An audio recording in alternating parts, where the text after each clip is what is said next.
All right, what's going on, traders?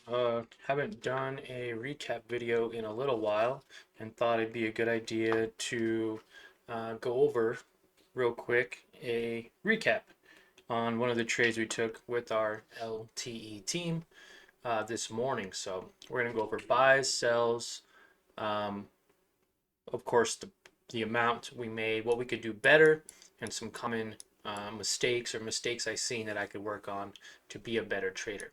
Now remember, you'll never be a perfect trader. You'll never catch the exact bottom or the exact top, but what we can do is scale into our position size in a way which allows us the opportunity and the ability to do that when it makes sense. So today we went live with our LTE team. You can watch that, right? We go live every day.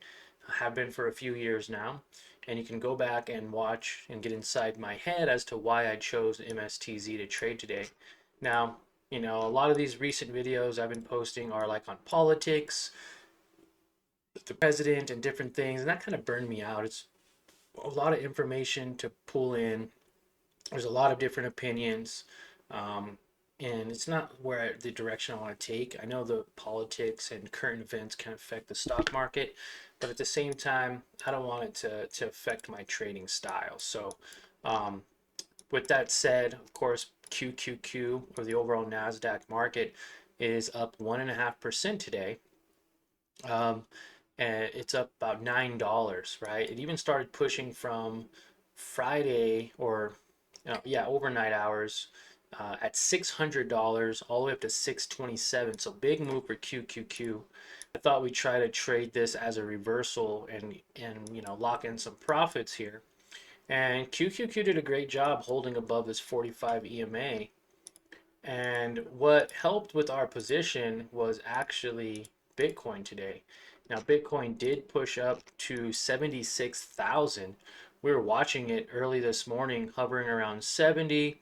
And then during our live stream, it began to push up right around 7 o'clock. You could say 7:30. It began to push up from highs of 74,300 or even lows to 76,000. So what we did was we took the opportunity to say, okay, it's overbought. It's had a huge reaction in an uptick, upward movement that we're going to go ahead and we are going to buy the top, hoping that this would sell off, and it actually did perfectly. It's selling off even now as we speak. It got above 76,000 for a moment for Bitcoin, now down to 74,200, which means MSTR pushed up to 143 and then sold off to 137. Now at the time of this recording, it is 12:40 my time. So it's what, 2:40 Eastern time? Yeah, 2:40 Eastern time. There's about like an hour and 20 minutes of the market being open. And this is, showcasing signs of support down at this moving average. We'll see. Does it get it? Maybe. And it begins to run up. But what we did a good job was trading this movement right here. So MSTZ, we're up 2% on the day for this position, but at the same time, we could have been up 4% if we didn't sell, because our position right now is technically up 4%. 4 point, what's that, 10? 4% exactly. So we could have made technically $80. We made 40. I sold 100 shares back here at 961, which was right at break even. I figured it pulled back, right? It pushed up. I saw some rejection here and I said, well, let's take a little off the top in case it pulls back again for another leg down, because sometimes that can happen when it touches this 45 EMA. When it's below it, it acts as resistance, pulling it down more. And when it's above it, it acts as support, pushing it up more. Now, moving into it, I scaled in very easily, right? So only had about 200 shares. It was just shy of $2,000. Very light position. The account's now around like 4,200, 4,300. It's been kind of a tough couple of weeks in April. Actually growing the account. We're hitting, $20 days, $40 days. We've had some $80, $100 days. We've had some days where we lost a few bucks. And so I want to do better by updating you guys on a more daily basis again. I know that's where I've been slacking. And again, by no means is this a lot of money. But again, I want to emphasize how trading with small amounts of money can take a lot of emotion out of the trade. You can focus a little better. And there was a time when I was only trading 5 or 10 shares, 20 or 30 shares, only 50 shares, then pushing up to 100 shares, and now getting more comfortable with 200, 300, 400 shares, um, trading. And that's going to come with time and with practice. So 2% is a great way to, increase your account size as well over a 5-day period. If you can consistently do that, then that's 10% a month. Or I'm sorry, a week. 10% a week, which could, relate to about 30 to 40% a month if you do it the right way. So that's huge for an account. So buying 50 at 985, then buying another 50 at 974, anticipating the reversal because we know everything was super overbought this morning. Buying another 50 at 934, and I was like, you know what? I'm just gonna wait. I'm gonna wait to buy more. I wanted to maybe buy some more down at this level around 9. I just missed that opportunity by a hair. I went to go set my alert at 9, and right when I set my alert, it was already up to 901, and I lost my, it never went back lower than that ever again. It went to 896. I was like, I got set an alert for 9 to buy. It pushed up to 901, then 903, then 908. And I was like, let's buy it 910. And I was like, well, no, let's not. Let's just stay light.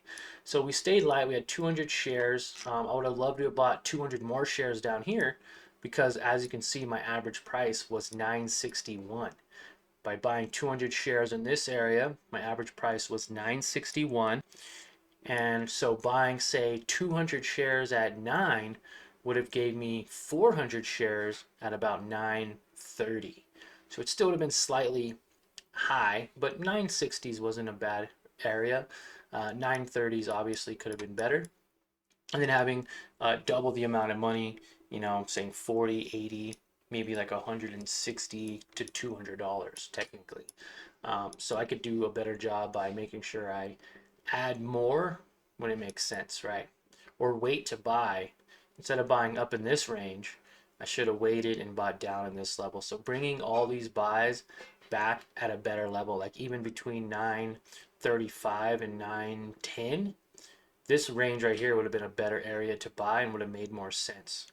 There's more consolidation going sideways than just a pure sell-off, right? So then it pushed up to, let's get this out of the way for a minute because that's irrelevant for what we're talking about. It pushed up to 961, and I thought maybe it would get rejected off of this moving average, and it did. It did exactly what I thought, and I thought it'd be a harder rejection, just straight back down to 9.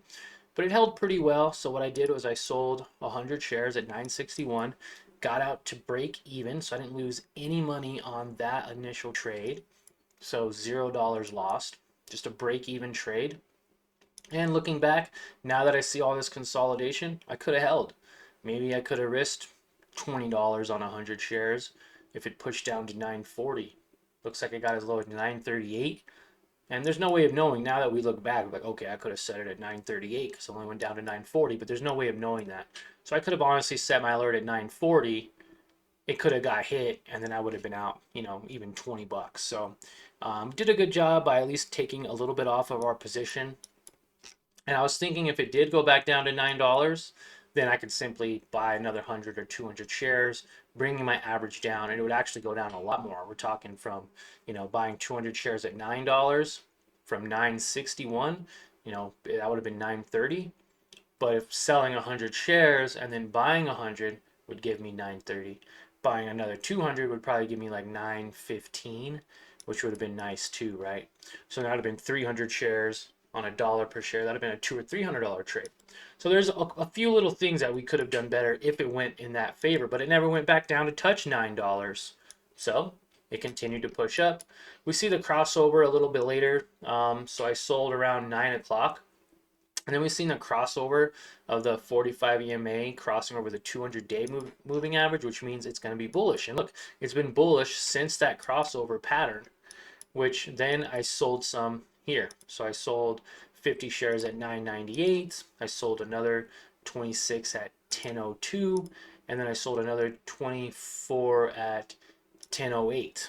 Right? So there's my 100 shares there and my 100 shares there. So, and look, it's still going up. I could have waited and sold, got another 10 to 15 cents on some of these shares here, and it could have brought my average, or my dollar value up another 10 or $15.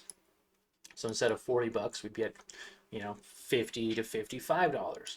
Holding those shares would be up at $100. So MSTZ is still pushing up, and I wanted to just do a recap video on it. I know it's been a little while since I've done a recap video, but I do trade MSTZ literally basically every day. I tried trading SQQQ there for a while, but I just find better luck when I'm buying MSTZ on a daily basis for right now. If there does happen to be another company that I like to trade more, then great. But if something's not broken, then why fix it, right? So we're still very early in the stages of a reversal too. If the markets do begin to sell off more, we could see MSTZ push back up to $11, maybe even $12. I can't really see it maybe going back up to $16 or $17, but you never know. But nonetheless, this is more of a buy zone area. That's why I had that. Where was it? I had my line, my drawing, my horizontal line right around there. Because this is really like a buy zone area. So I don't mind buying in this area and holding it around, 870 to 950-ish, right? And then holding until we get up to maybe those $11 or $12 mark. But other than that, that's just my recap on this trade for today. Again, by no means did we make a ton of money. There's been days recently that I've done a poor job by actually making recaps. Like the days that, some days I'll lose a few bucks. Don't really feel like it. I guess I probably should to make it more teachable and relevant to you guys. Just been a crazy couple of weeks, but we're going to get back on track here on doing these daily recaps so you guys can compare my morning live stream and my thoughts and my process and any updates I have later. And sometimes we can make $80 to $100 in the live stream, within 30 minutes to an hour. So if you guys want to participate in any of those live streams, all you have to do is click the first link in the description. It's 100% free, lifetime access, and you get to watch me trade live every single morning at market open. And you also get in touch with a bunch of other traders. There's chat rooms, and there's my trade ideas where I give you guys kind of updates on any trades I've taken, like the ones today. And so, yeah, go ahead and check out the Discord. We'll see you there, and we'll see you tomorrow morning for another live day trading session. Later, team.